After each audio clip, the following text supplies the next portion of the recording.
Good morning class. आवाज में थोड़ा प्रॉब्लम होगा बाबू, मेरे में खांसी सर्दी बहुत भयानक हो गया। आप सब बच के रहिए बाबू, क्योंकि इस मौसम गड़बड़ हो रहा है ना। सर्दी हो जाएगा तो फिर पढ़ाई में मन नहीं लगेगा। सही पूछे ना कि सर्दी हो गया तो पढ़ाने में भी मन नहीं करता है, पढ़ने में भी मन नहीं करता है। ठीक है, चलिए उसी में चलते रहते हैं हम लोग। आप लोग से कुछ कुछ चीज़ें देखिए, हर चीज़ें हम तो बताएंगे नहीं। मटेरियल में आपको यूरोपीय यूनियन जगह छूटा हुआ है, आप उसमें जाके भरिएगा यूरोपीय यूनियन कब बना और उसमें कितने देश हैं। यूरो करेंसी यूरोपीय यूनियन के लोगों की एक सिंगल करेंसी है जिसे कहते हैं यूरो करेंसी, वो भी आपको भरना है। तो जो फैक्ट चीज़ें हैं जिसमें कोई कंसेप्ट नहीं है, जैसे हम आपसे पूछते हैं फ्रांस की राजधानी पेरिस है, इसमें कोई कंसेप्ट है नहीं, ये फैक्ट है, तो कम से कम इसको आप भरिए। ज़्यादा मेहनत करेंगे ज़्यादा अच्छा रहेगा। हम जो कंसेप्चुअल चीज़ें होती हैं बता देते हैं। चलिए, अफ्रीका को बताते हैं काला महाद्वीप कहते हैं, किसे कर्क रेखा, विषुवत रेखा, मकर रेखा, तीनों रेखाएं गुजर जाती हैं, इसलिए काला महाद्वीप कहते हैं। इसकी अर्थव्यवस्था का विकास इतना धीमा होता है, आगे नहीं बढ़ती है इसकी अर्थव्यवस्था, इसलिए इसे हम लोग अंध महाद्वीप कहते हैं, धीरे धीरे गति से चलता है। इसमें कई सारे डिस्प्यूटेड एरिया हैं। कितने लोग बता सकते हैं पश्चिमी सहारा नाम के देश पर कौन सा देश अपना अधिकार बताता है? आंसर, पश्चिमी सहारा नाम के देश पर कौन सा देश अपना अधिकार बताता है? पश्चिमी सहारा नामक देश पर कौन सा देश अपना अधिकार बताता है? Very good, Morocco. आप लोग को इसका क्वेश्चन भी चाहिए, मतलब जो अफ्रीका से जो पढ़ाए तो उसका क्वेश्चन बैंक भी चाहिए। अगर चाहिए मतलब अगर रिवाइज कर लेते हो तो ठीक है, नहीं तो क्वेश्चन बैंक चाहिए तो आप बोलिएगा, हम उसको क्वेश्चन टाइप करा देंगे। क्योंकि अभी टाइप नहीं कराएं, क्योंकि हमको टाइप कराने के लिए कुछ जाता नहीं, हम बोल देते हैं, मोबाइल में रिकॉर्ड करके बोल देंगे, टाइप राइटर उसको रिकॉर्ड करके फिर लिख देता है। चलिए ठीक है बाबू, बढ़िया। तब आप हमको ये अफ्रीका ख़त्म होने दीजिए, अफ्रीका ख़त्म होते होते हम टाइप करा देंगे आपको, ठीक है। और टेलीग्राम चैनल पर आपको उस पर दे देंगे, फेसबुक पेज पे देख लेंगे। आप मेरे यूट्यूब के वीडियो पे जाएंगे, उस पर लिंक, मेरा जो ऑफिशियल चैनल है उस पर जाके देखेंगे तो उस पर लिंक में फेसबुक पेज है, उस पर डाल देंगे और इसमें भी डाल देंगे। चलिए अब उसको हम आज आज टाइप करने को दे देंगे, सैटरडे संडे मान के चलिए, उसमें हम टाइप करने को दे देंगे। बीच बीच में आप लोग याद दिलाते रहिएगा। हम बहुत बड़े भुलक्कड़ आदमी हैं। ये वाला देश कौन सा है? मोरक्को। मोरक्को जो है ये एक्चुअली में ये किससे अलग होता है? यही अलग होता है किससे? अफ्रीका, यूरोप से। मोरक्को के बाद अल्जीरिया था। अल्जीरिया में पेट्रोलियम वगैरह की मात्रा बहुत ज़्यादा पाई जाती है, अल्जीरिया में पेट्रोल वगैरह ज़्यादा पाए जाते हैं। अल्जीरिया की राजधानी अल्जीयर्स है। अगर आप ध्यान से देखेंगे ना तो ये अल्जीरिया के बगल में आपको क्या मिलेगा? ट्यूनीशिया मिलेगा। आपसे कह दें कि अरब की क्रांति कहाँ से शुरू हुई थी तो क्या जवाब दीजिएगा? अरब की क्रांति कहाँ से शुरू हुई थी बाबू? ट्यूनीशिया से शुरू हुई थी। अरब क्रांति ट्यूनीशिया से शुरू हुई थी। अरब की क्रांति कहाँ से शुरू हुई? ट्यूनीशिया से। अरब क्रांति कहाँ से शुरू हुई थी? ट्यूनीशिया से अरब की क्रांति शुरू हुई थी। यहाँ पर इन लोगों ने अपने सैनिक शासकों के खिलाफ बगावत कर दिया। ट्यूनीशिया की राजधानी ट्यूनिस है। ट्यूनीशिया की राजधानी क्या है? ट्यूनिस है। इसके बगल में एक और भीषण क्रांति हो गई जिसका नाम क्या था भैया? तो ये गद्दाफी की पार्टी थी। किसकी पार्टी? गद्दाफी की। यहाँ पर लीबिया में जो थी, लीबिया के सरकार ने अपनी पार्टी को उखाड़ फेंका। लीबिया की राजधानी क्या है? त्रिपोली। अभी कितने लोग बता सकते हैं कि लीबिया में तुर्की, ये जो तुर्की है ना, इसका एक सैन्य अड्डा है, इस सैन्य अड्डे पे किस देश ने हमला किया था? लीबिया में स्थित तुर्की के सैन्य अड्डा पर किस देश ने हमला किया था? लीबिया में स्थित तुर्की के सैन्य अड्डा पर किस देश ने हमला किया था? आंसर दीजिए।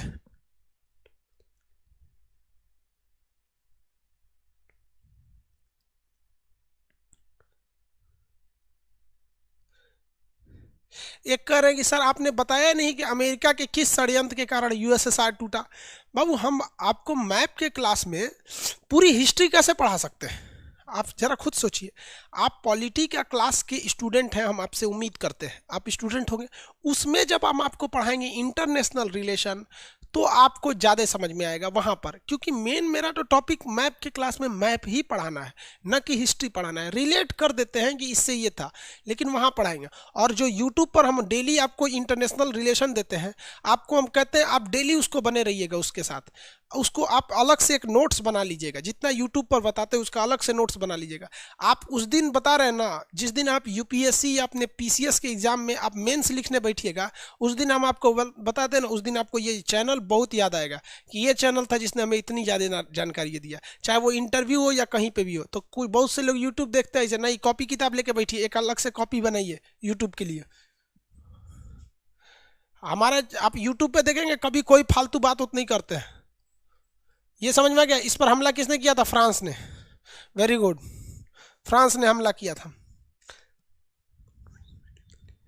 यूट्यूब पे बाबू रोज वीडियो डालेंगे। अब देखिए ना, हम आपको क्या बोलेंगे, खांसी सर्दी इतना भयानक हो गया ना कि आप लोग से फी लिए हुए हैं, फिर भी आप लोग को उतना रेगुलर उतना अच्छा क्लास नहीं दे पाते। सच में हम बुढ़ा गए हैं, सबसे बड़का दिक्कत क्या है, सब चीज़ें झड़ गया है, हार्ट गुर्दा सब ढीला हो गया है। चलिए देखिए आगे देखते हैं हम लोग। इसके बगल में ये वाला देश मिस्र है। हम आपसे पूछना चाहते हैं, मिस्र का वह भाग जो एशिया में पड़ता है उसे क्या कहा जाता है? मिस्र का वह भाग जो एशिया में पड़ता है उसे क्या कहा जाता है?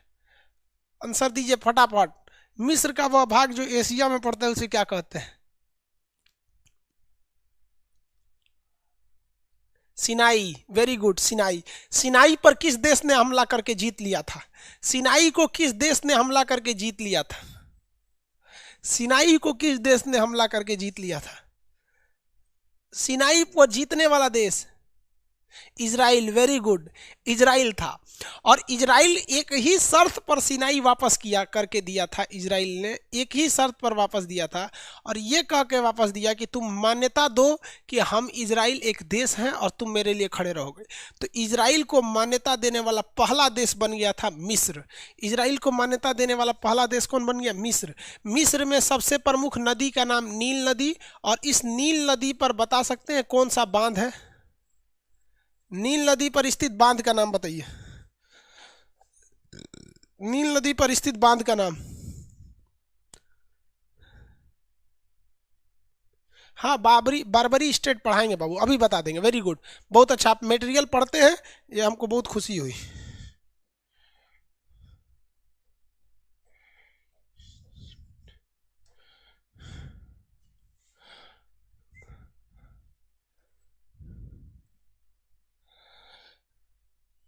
इजिप्ट के लोगों की लाश आज भी ऐसी रखी रहती है। देखिए ये वहां के लोगों की लाश है, दिखा देते हैं। उन लोगों ने केमिस्ट्री के जन्मदाता कहा जाता है मिस्र वालों को। मिस्र वालों ने ही केमिस्ट्री को क्या दिया था? जन्म दिया था।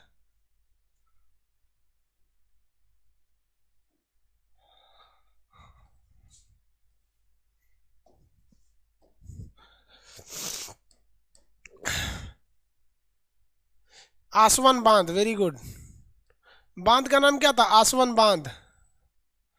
बांध का नाम आसवन बांध। ये देखिए, ये मर गया है बुढ़ऊ, देख रहे हैं, लेकिन इनका हड्डी उड्डी अभी भी बचा हुआ है। और ये आज का नहीं है, 2-2.5 हजार साल पहले की बात है। ये सब इतना भयानक था सब। अपने पूर्वजों को इस तरह से ना लपेट के बोरा वोरा में दफना देता था सब, मतलब ताबूत में रख देता था सब मिस्र वाले लोग, मिस्र वाले। और इसमें पता नहीं कौन सा ऐसा केमिकल लगाते थे, ना बरसात में खराब होता था, ना इस पे कीड़े लगते थे, ना कुछ लगता था, एकदम बढ़िया से पैक करके रख देता था। अंदर शरीर देखिएगा तो भाई चमड़ा उमड़ा तो खत्म ही हो जाएगा, मांस वगैरह हो जाएगा, लेकिन इतना भी बचा रहेगा। आपको लगता है आपके यहाँ अगर कोई कुत्ता मर गया है, उसको मिट्टी में दफना दीजिएगा तो उसे 6 महीना बाद वो गायब हो जाता है। समझ में आया कि नहीं आ गया? तुरंत खत्म हो जाता है। तो ये मिस्र की पिरामिड, मिस्र का क्या था? ये ममीज थे। मिस्र में ये ममी प्रसिद्ध था। इसके अलावा आप लोग कितने लोग बता सकते हैं मिस्र का और क्या चीज फेमस था?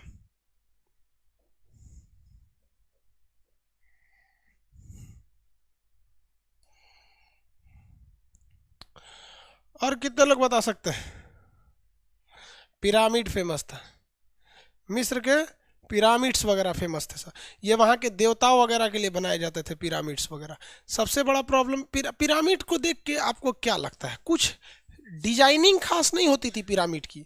पिरामिड में इतना मेहनत कोई करता कैसे था ये समझ में नहीं आता था, क्योंकि उस वक्त जेसीबी वगैरह कुछ था नहीं। और अगर आप ध्यान दीजिएगा तो ये पिरामिड है, आप कहेंगे क्या है, ईंटा साज दिया है उतना ऊपर ऊपर तक। भाई साहब वो बहुत बड़े बड़े आकार के पत्थर हैं सब, और उन पत्थर का ये कितने ऊंचे हैं, ये कितने ऊंचे हैं, ये अंदाजा इस बात से लगाइए कि यहाँ पर लोग खड़े हैं। देखिए ये लोग खड़े हैं, ये हाइट है यहाँ पर, और अगर ये लोगों की हाइट है तो ये इसकी हाइट है। ये किस तरह से उतने पत्थर को वहां ले गए होंगे, उतना हैवी हैवी पत्थर को। और ये बहुत सारे पिरामिड है। ये पिरामिड आप बताएंगे कि मिस्र में सबसे ज्यादा किस शहर में पाए गए हैं? मिस्र के किस शहर में सबसे ज्यादा ये पाए गए हैं? कितने लोग आंसर दे सकते हैं? क्योंकि ये एसएससी सीजीएल का क्वेश्चन है कि मिस्र के पिरामिड बहुत प्रसिद्ध है, जो किस शहर में सर्वाधिक पाए गए? वेरी गुड, मान सिंह गीजा में पाए गए हैं, very good. Amit Kumar Giza में, अंकुश, अनीता कुमारी, सबका सही है। लड़की सबको भी सब पता है, आजकल लड़की सब भी पढ़ती हैं सब। हम लोग के वक्त की जितनी लड़की थी सब ना, सब भोदा थी सब, कोनो पढ़बे नहीं करती थी सब, छुआन खेलती थी सब टिफिन के टाइम पे। अभी सब लड़की पढ़ रही हैं सब। तो हमारे दिमाग में वही बैठा है, हम लोग के समय की लड़की 1990 की भोदा। ये तो 2020 चल रहा है। गीजा में, वेरी गुड। गीजा सबसे ज्यादा फेमस है। ये मिस्र के भगवान लोग, देवता लोग थे लोग, समझ में आ गया? मिस्र, किसी को कोई दिक्कत नहीं है? मिस्र में हिस्टोरिकली 3-4 चीज फेमस है। यहाँ का पिरामिड फेमस है, यहाँ की ममीज फेमस है। मिस्र से ही केमिस्ट्री की शब्द की शुरुआत हुई, कीमिया से हुई थी। मिस्र में सबसे प्रमुख नदी कौन सी है? नील नदी। मिस्र पूरी तरह रेगिस्तान है, लेकिन नील नदी के वजह से मिस्र की आबादी इतनी बेहतरीन हो गई कि पूरी अफ्रीका में सबसे सुंदर देश मिस्र है।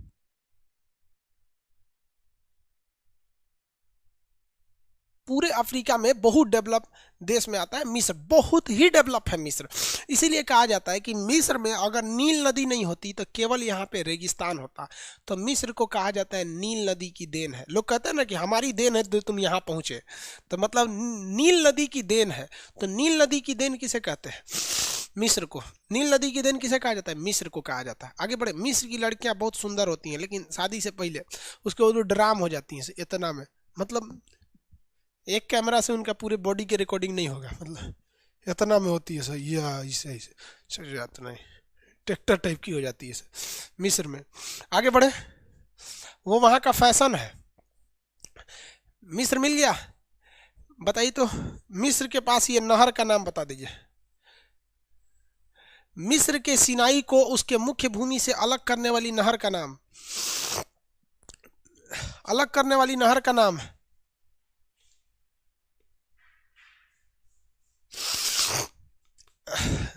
नील है, स्वेज नहर। एक लड़का कह रहा है सर आप बूढ़े नहीं लगते। बबुआ, हम मिस्र के मम्मी वाला जो केमिकल है वो पोतले हैं हम बूढ़ा नहीं लगेंगे हम। स्वेज नहर, वेरी गुड। हमको आंसर चाहिए स्वेज नहर के उस साइड में, यानी स्वेज नहर के उत्तर दिशा में, यानी भूमध्य सागर में कौन सा सीपोर्ट यानी बंदरगाह है? स्वेज नहर के उत्तर दिशा में कौन सा बंदरगाह है? स्वेज नहर के उत्तर में कौन सा बंदरगाह है? Port Said, very good. Port Said है। क्या है? Port Said. अब एक चीज और देखिए, स्वेज नहर के जो नीचे का डायरेक्शन है, साउथ डायरेक्शन है, वहां पर भी एक बंदरगाह है। आप टोल प्लाजा अगर जाएंगे सड़क पर, टोल पे देने सड़क पे जाएंगे ना, तो 2 तरह का टोल मिलेगा। एक आपका इस डायरेक्शन वाला मिलेगा और दूसरा आपका दूसरे डायरेक्शन, एक बीच में डिवाइडर लगा देगा ऐसे ऐसे। यहाँ पर एक इधर भी टोल देना है। टोल मतलब जो इधर से जा रहा है वो इधर टोल दे, जो इधर से जा रहा है वो इधर का टोल टैक्स। टोल मतलब इधर जाने का पैसा लाइए। तो भाई साहब ये वाला क्वेश्चन तो एग्जाम में हमेशा पूछता है कि स्वेज नहर के उत्तर साइड में, यानी भूमध्य सागर की ओर जो बंदरगाह है, जो टोल वसूलने के लिए है, जो इधर से घुसने टाइम लेता है, उसका नाम है पोर्ट सईद। लेकिन इस बात की क्या गारंटी है कि वो अगले एग्जाम में ये नहीं पूछेगा कि स्वेज नहर के दक्षिण दिशा में, यानी लाल सागर की ओर जो बंदरगाह है, इसका नाम कौन है? यहीं से तो ये भी टिकट काट के देगा कि जा उधर से। नीचे वाले पोर्ट का नाम है पोर्ट स्वेज, तो नीचे वाला स्वेज नहर के नाम पर ही पड़ गया है पोर्ट स्वेज, और ऊपर वाला पोर्ट सईद है। बड़ा जो है वो पोर्ट सईद है, वो काफी बड़ा है इसलिए वो क्वेश्चन पूछता है। नीचे वाला स्वेज वाला थोड़ा सा छोटा है। आगे बढ़ जाते हैं, याद रहेगा आप लोग को। मिस्र का सबसे बड़ा शासक कौन था? मिस्र का सबसे बड़ा शासक, मतलब आजादी के बाद 1950 तक, नेहरू के समकालीन थे। क्वेश्चन पूछा है जी, क्वेश्चन पूछा हुआ है, नाम देके उनका, कर्नल नासिर। कर्नल नासिर, जिन्होंने स्वेज नहर पर अधिकार कर लिया। स्वेज नहर को फ्रांस ने बनाया था, जिस तरह से विक्टोरिया मेमोरियल किसने बनाया है? अंग्रेजों ने।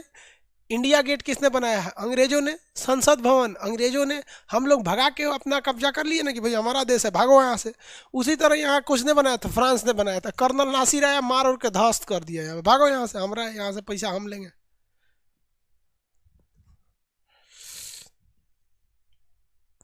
इसके टोल का पैसा कौन कंट्री लेती है? आप बताओ ना भाई साहब, वो टोल का पैसा कौन कंट्री लेगी? मिस्र लेती है। मिस्र की इकोनॉमी का सबसे बड़ा हिस्सा होता है स्वेज नहर, क्योंकि अगर स्वेज नहर नहीं जाइएगा तो आपको ना बहुत बड़ा दिक्कत होने वाला है, आपको करोड़ों का लॉस लगेगा। स्वेज नहर से अगर नहीं जाएंगे तो आपको लॉस थोड़ा मोड़ा नहीं लगने वाला है, आपको करोड़ों का लॉस लगने वाला है, टाइम भी बर्बाद होगा, सब बर्बाद होगा। इस पूरे नक्शा में अगर आप देखेंगे तो आप गौर कीजिए, ये है स्वेज नहर, यही है ना स्वेज नहर। अगर आपको स्वेज नहर नहीं जाना है तो आपको मान लीजिए आपको मुंबई से और इंग्लैंड जाना है, तो आप स्वेज नहर से घुस जाइए, इसे 5 लाख रुपया लेगा आपसे जहाज के घुसने का। और अगर नहीं जाना है तो कोई दिक्कत नहीं, आप जाइए यहाँ से, जाइए दिमाग ठंडा आ जाएगा। सोच रहा 7,000 किलोमीटर एक्स्ट्रा पड़ जाएगा। तो लोग कहते हैं कि भैया पैसा तो इतना डीजल फूंक देगा आदमी, जो वहाँ स्टाफ है उसको एक्स्ट्रा दिन की सैलरी देनी पड़ेगी। मर्चेंट नेवी वालों की सैलरी जानते हैं कितना दिन होता है, कितना होता है? अरे भैया अगर इधर से जाएगा तो महीने में 4 बार अप डाउन मार लेगा, और इधर जाएगा तो महीना में 2 बार अप डाउन मार पाएगा, 15 दिन लग जाएगा ससुरा को जाने में। समझ आया कि नहीं आ गया? इसलिए लोग पैसा देते हैं। मिस्र की इकोनॉमी पूरा टनाटन चलती है उसी पर।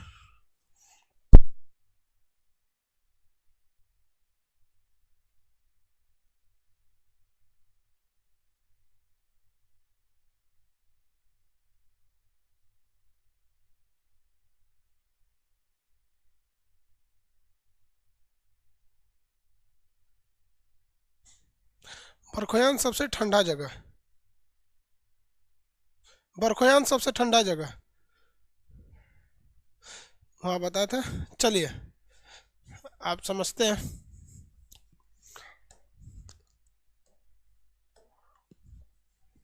किसी को मिस्र तक में दिक्कत नहीं है, मिस्र तक में किसी को कोई दिक्कत नहीं। चलिए देखिए ध्यान से, अब थोड़ा सा हम लोग फिजिकल नक्शा में देखते हैं। किस नक्शा में? फिजिकल में।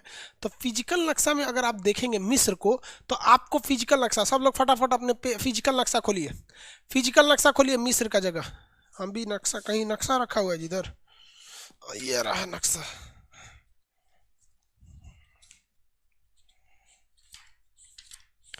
कितने नंबर पेज पे था? फिजिकल नक्शा खोलिए आप लोग। ये वाला जो एटलस है, जिनके पास ये वाली बुक है, उसका पेज नंबर 76 पे फिजिकल नक्शा है। तो फिजिकल नक्शा में आपको आराम से मिल जाएगा मिस्र। अगर इस नक्शा में आप इधर से 4 उंगली छोड़ के, तो इधर से भी तो 4 उंगली छोड़ के होगा, ये वाला जगह होगा मिस्र। मिस्र की राजधानी ऊपर में काहिरा लिखा होगा, स्वेज नहर के पास। देखिए मिस्र की राजधानी काहिरा लिखा होगा, स्वेज नहर के पास। जहाँ सिनाई प्रायद्वीप है, जहाँ स्वेज नहर है, नील नदी का मुहाना, वहाँ लिखा होगा काहिरा राजधानी। मिल गया? 76 पे सबको मिल गया। मिस्र की राजधानी काहिरा मिल गया होगा, इस साइड में मिला होगा मिस्र की राजधानी काहिरा। मिस्र की राजधानी काहिरा। सीबीएसई वाला उसको कायरो बोलता है, कायरो। नील नदी को बोलता है नाइल। मिल गया कायरो, कायरो मिल गया। कायरो से आप इधर उतरिएगा सट के, ये किस सागर की ओर? लाल सागर की ओर। लाल सागर की ओर सट के अगर आप देखिएगा तो क्वेश्चन पूछा था यूपीएससी में, ध्यान से इस क्वेश्चन को सुनिएगा। यूपीएससी का क्वेश्चन था कि लाल सागर और नील नदी, ये नील नदी है, लाल सागर और नील नदी के बीच जो डेजर्ट, जो रेगिस्तान यानी मरुस्थल है, उस मरुस्थल का नाम क्या है? यानी नील नदी और लाल सागर के बीच के मरुस्थल का नाम, नील नदी और लाल सागर के बीच के मरुस्थल का नाम। Answer, answer. बारबरी स्टेट बताएंगे बहू, सहारा नाम नहीं है, नुबियन भी नाम नहीं है। ईस्टर्न डेजर्ट, वेरी गुड, पूर्वी मरुस्थल नाम है ईस्टर्न डेजर्ट। नुबियन तो उसके नीचे है बेवकूफ, नुबियन देख लिया वहां पर, उसके नीचे है नुबियन। नुबियन वहां पे क्या नीचे, उसके नीचे देखिए मिला नुबियन, उसके नीचे क्या मिलेगा? नुबियन। नुबियन यहाँ थोड़ा सा नीचे है, नुबियन नीचे। हालांकि वो भी आंसर सही है, लेकिन जब यूपीएससी में क्वेश्चन पूछा था तो उसमें ऑप्शन में नुबियन नहीं था, तो यहाँ पे नुबियन भी मरुस्थल होगा। मिल गया, दोनों मरुस्थल मिल गए सब, नुबियन मरुस्थल और सहारा मरुस्थल, सॉरी नुबियन मरुस्थल और पूर्वी मरुस्थल, नुबियन मरुस्थल और पूर्वी मरुस्थल।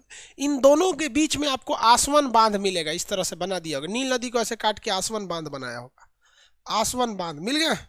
नुबियन मरुस्थल, वेरी गुड। पूर्वी मरुस्थल याद रखेंगे, पूछेगा आपसे, पूर्वी मरुस्थल आपसे पूछेगा। चलिए अब मेरी ओर देखिए, यहाँ ध्यान से, यहाँ सब लोग सामने ध्यान दीजिए।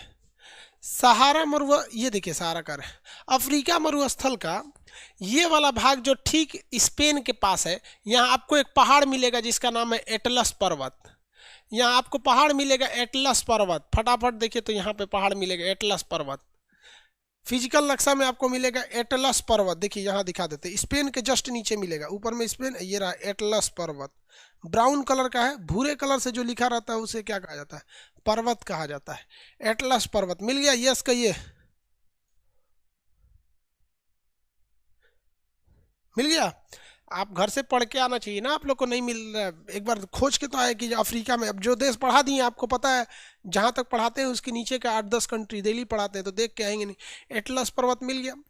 एटलस पर्वत जिन देशों में है उस देश को हम बारबरी स्टेट कहते हैं। क्या कहते हैं? बारबरी स्टेट। इसमें कौन आता है? Morocco, Algeria, Tunisia. कौन कौन? Morocco, Algeria, Tunisia. इसी को क्या कहा जाता है? बारबरी स्टेट। क्या कहेंगे? बारबरी स्टेट कहेंगे। कौन सा स्टेट? बारबरी स्टेट। तो वह जगह वह 3 देश जिसमें एटलस पर्वत है, वह 3 देश जिसमें एटलस पर्वत है, उसे हम क्या कहते हैं? बारबरी स्टेट कहते हैं।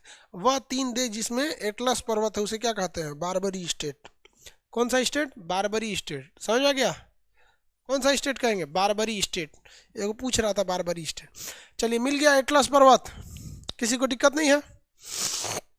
अब आगे का पठार और बताएंगे, पहले इतना ही अभी फिजिकल में देखिए।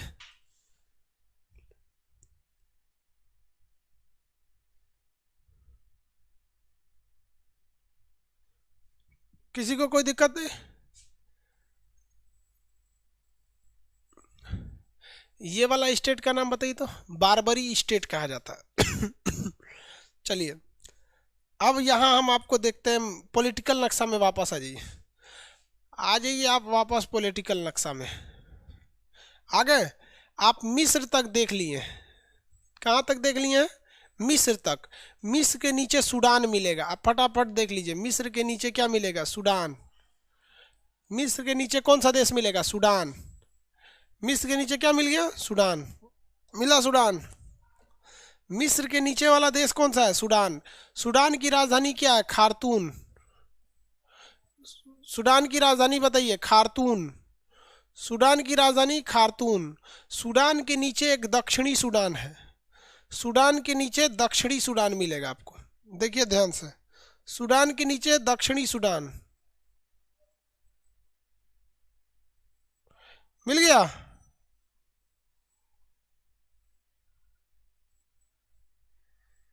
सूडान के नीचे दक्षिणी सूडान। दुनिया का सबसे नया देश कौन सा है? दक्षिणी सूडान, यूएनओ का 193वां देश दक्षिणी सूडान। दक्षिणी सूडान की राजधानी बताइए। जूबा।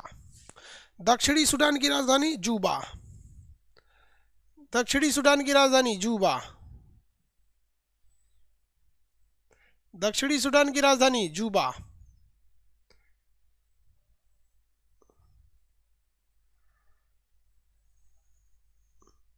दक्षिणी सूडान की राजधानी जूबा। सूडान से टूटकर अलग हुआ है दक्षिणी सूडान। सूडान से टूटकर अलग हुआ है दक्षिणी सूडान। मिल गया। सूडान और दक्षिणी सूडान दोनों किस लिए फेमस है? यहाँ पर ये बहुत जल्दी अलग हुए हैं सर। सूडान 2011 में किसका सदस्य बना था? 2011 में ये सदस्य बना था किसका?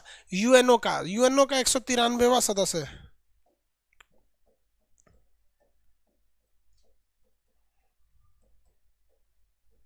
सूडान के लोग एकदम भयानक होते हैं, काला काला, एकदम भयानक होते हैं सर, काला काला एकदम। देखिए इधर सूडान के हैं सर।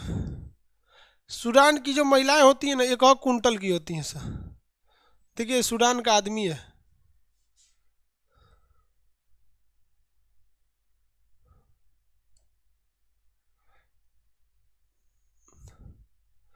एकदम भयानक होता है सर सूडान वाला। दिखाते हैं आपको,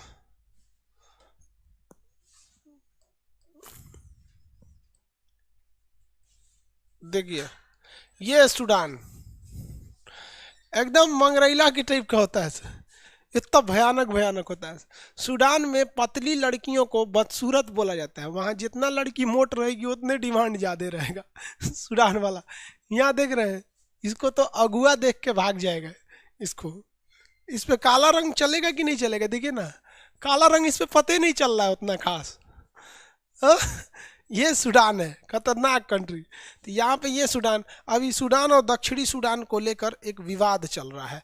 दोनों, जैसे इंडिया पाकिस्तान अलग हुए तो कैसे विवाद चलता है, वैसे ही देखिए सूडान की राजधानी खार्तूम में दो नदियाँ आके मिल रही होंगी। आप अपने नक्शा में देखिए, सूडान की राजधानी खार्तूम में दो नदियाँ आके मिल रही हों। सूडान की राजधानी खार्तूम में दो नदियाँ आके मिल रही हों।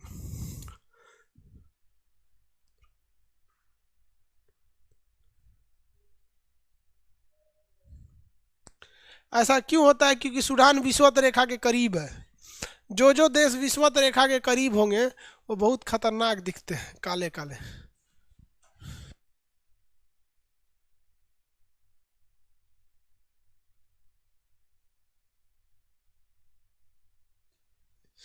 आगे बढ़े, मिल गया। दो नदियां आके मिलती हैं। कौन कौन सी नदी? देखिए, एक नदी नदी आके मिलती है जिसका नाम है ब्लू नील। एक मिलती है ब्लू नील, ब्लू नील, और एक मिलती है सफ़ेद नील। और ये दोनों बन जाती है नील नदी। नील नदी दोनों बन जाती है। तो नील नदियाँ कितने नदियों से मिलकर बनी है? दो। एक ब्लू नील यानी नीले रंग वाली नील, एक वाइट नील। नाम है, ब्लू और वाइट नहीं होता है।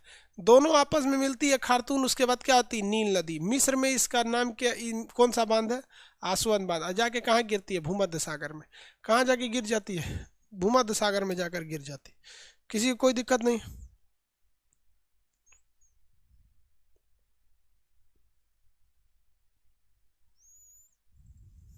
हो गया? किसी को कोई दिक्कत नहीं? चलिए, अब इसके बगल में देखेंगे, दो देश मिलेगा, चाड और माली। यहाँ देखिए, एक देश मिलेगा चाड, उसके बगल में मिलेगा नाइजर। ये बहुत ही पिछड़े देश है सभी, चाड और नाइजर। देखिए, बगल में देश मिलेगा, एक मिलेगा चाड और दूसरा मिलेगा नाइजर। ये मिल गया चाड, और चाड के बगल में मिलेगा नाइजर। मिल गया, चाड नाइजर, चाड और नाइजर मिल गया। चाड, चाड के बगल में नाइजर, चाड और नाइजर। नाइजर की सबसे बड़ी नदी का नाम है नाइजर नदी।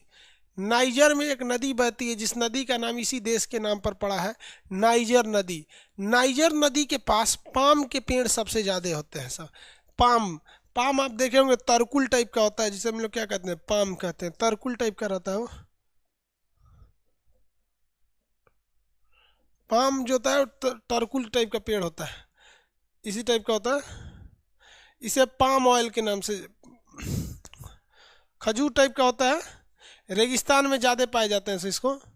तो ये, इस नदी को हम लोग पाम नदी के नाम से जानते हैं। ये क्वेश्चन एक बार पूछा था तो लड़का लोग कंफ्यूज हो गया था कि पाम रिवर क्या होता है। आप देखिए, ये जो पेड़ है इसे हम लोग कहते हैं पाम का पेड़। कौन सा पेड़? पाम का पेड़। पाम का पेड़ जो होता है ये रेगिस्तान में ज़्यादा होता है। तो यहाँ पर तो पूरा रेगिस्तान भरा हुआ है, अफ्रीका में, अफ्रीका में रेगिस्तान भरा हुआ है। तो ये नाइजर नदी के पास इस पाम के पेड़ बहुत ज़्यादा पाए जाते हैं। पाम के पेड़ नाइजर नदी के पास ज़्यादा पाए जाते हैं, इसलिए नाइजर नदी को हम पाम नदी के नाम से जानते हैं। किस देश के नाम पर पड़ा है? तो नाइजर नामक देश के नाम पर इसका नामकरण हुआ है। किसी को कोई दिक्कत नहीं है? आगे बढ़ जाए तो आप कंट्री याद करना चालू कीजिए, दो दो का ग्रुप। बोलिए, यहाँ पे पश्चिमी सहारा मोरक्को, पश्चिमी Sahara Morocco, Algeria Tunisia, Algeria Tunisia, Libya मिस्र, लीबिया मिस्र, सूडान दक्षिणी सूडान, सूडान दक्षिणी सूडान, सूडान दक्षिणी Sudan, Chad Niger, Chad Niger, Chad और नाइजर। और इसके बाद आपको मिलेगा यहाँ पर, आपको पश्चिम माली। यहाँ एक कंट्री मिलेगा आपको माली। अभी किसने बम्बार्डमेंट किया है माली पर? माली पर बम गिराने वाला देश, वह देश जिसने अभी हाल ही में माली पर बम गिराया। आंसर दीजिए।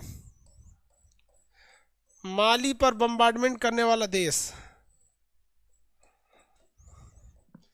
फ्रांस। वेरी गुड, माली पर बम गिराने वाला देश फ्रांस। यहाँ पर आतंकवादी संगठन बहुत ज़्यादा है।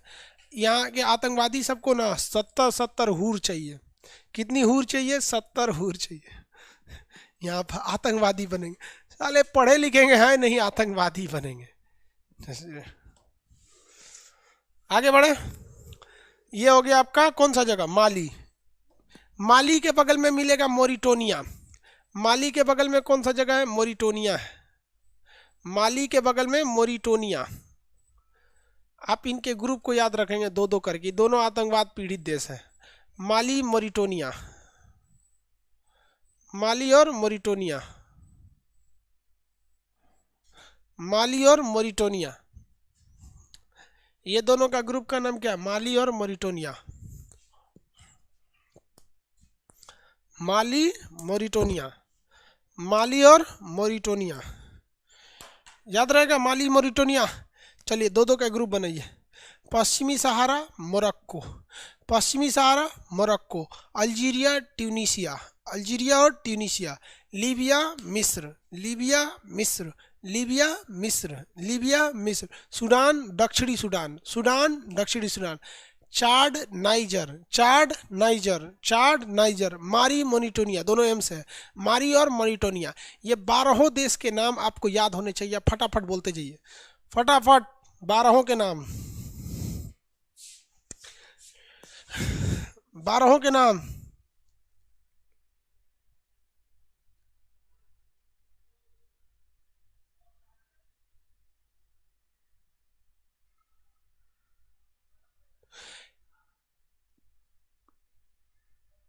हो गया?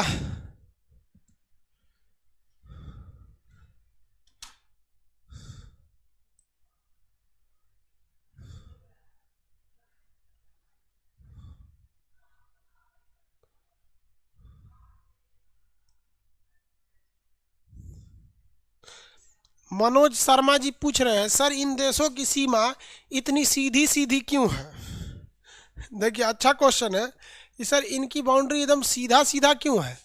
आप देखिएगा ना, इन ससुरों की बाउंड्री गजब है, एकदम सीधा सीधा, हचाक हचाक, हचाक हचाक हचाक, एकदम हचाक हचाक इनकी बाउंड्री है। एकदम यहाँ देखिए, हचाक हचाक। तो इनकी बाउंड्री हचाक हचाक इसलिए है क्योंकि पूरा यहाँ रेगिस्तान है। रेगिस्तान में कोई बसता ही नहीं है, ना कोई गांव रहता है ना कोई।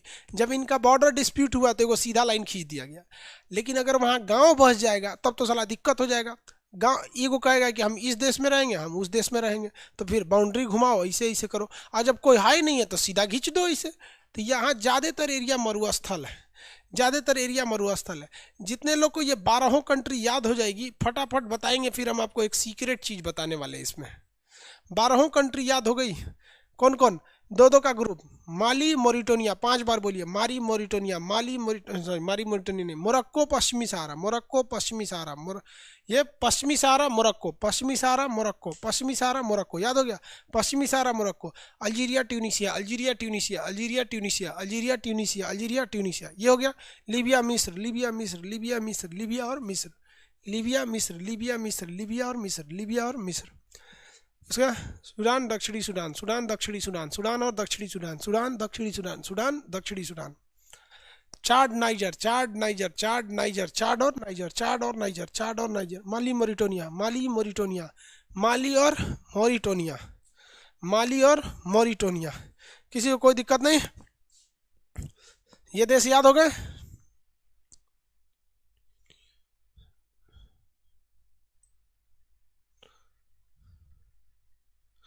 ज्योति चंद्रा, ये तो पूरा लिख दी बाबू, वेरी गुड। नीरज वर्मा, रानी कुमार, रानी कुमारी, संदीप जी, सब लोग का सही है। ये 12 देश याद हो गए आपको? जिनको जिनको ये 12 देश याद हो गए, आपको जानकर ताज्जुब होगा कि इन्हीं 12 देशों में सहारा मरुस्थल फैला हुआ है। दुनिया का सबसे बड़ा जो डेजर्ट है वो सहारा डेजर्ट है। यूपीएससी एक बार क्वेश्चन पूछा था, दुनिया का सबसे बड़ा मरुस्थल कौन सा है? आंसर कितने लोग दे देंगे? जितने लोग देंगे गलत दे देंगे। दुनिया का सबसे बड़ा डेजर्ट सहारा नहीं है। ये जो सहारा मरुस्थल है ये दुनिया का सबसे बड़ा डेजर्ट नहीं है।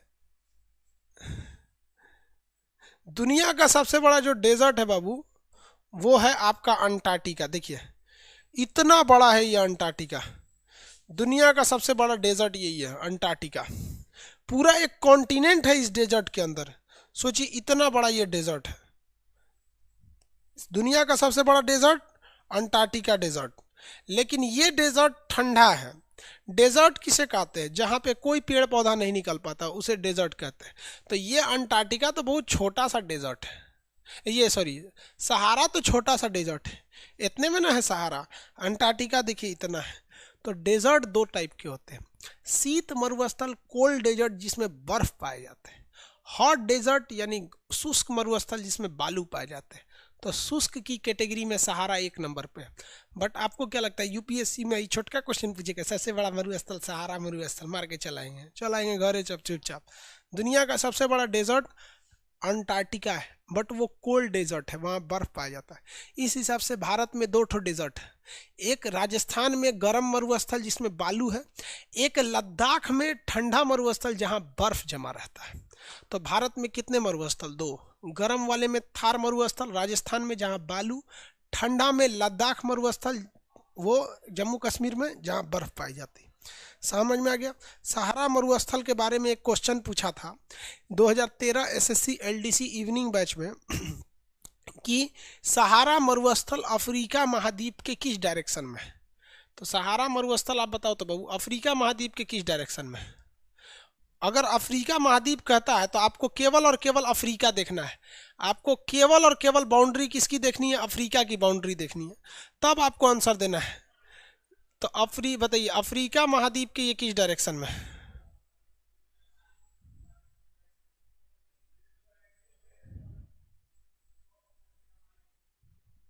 किस डायरेक्शन में है? अरे ईस्ट में कौन बोलता है? सीधा एगो डायरेक्शन बोलो ना, कोई एक ठो। नॉर्थ में है। अरे यही ना अफ्रीका होगा। अब बताइए ये नॉर्थ है, ईस्ट, वेस्ट, साउथ। आप समझ में आ रहा है? ये सेंटर कहाँ है? पता नहीं कैसे नॉर्थ वेस्ट बोल रहा है, इधर या है नॉर्थ में। सहारा मरुस्थल अफ्रीका के नॉर्थ डायरेक्शन में। किस डायरेक्शन में है? नॉर्थ डायरेक्शन में।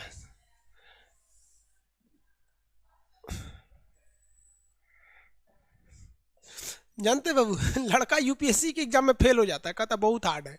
इसी सब चीज के लिए वो ससुरा पढ़ के गया कि सबसे बड़ा मरुस्थल सहारा मरुस्थल, वहां जाके मारेगा गलत हो जाएगा।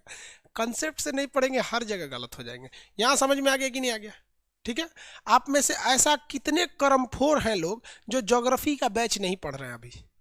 मतलब आप में से जितने ऐसे ऐसे करमजल्ला करमफोर आदमी है जो अगर ज्योग्राफी नहीं पढ़ रहा है, भाई साहब आपको ज्योग्राफी और मैप पैरेलल लेके चलना है।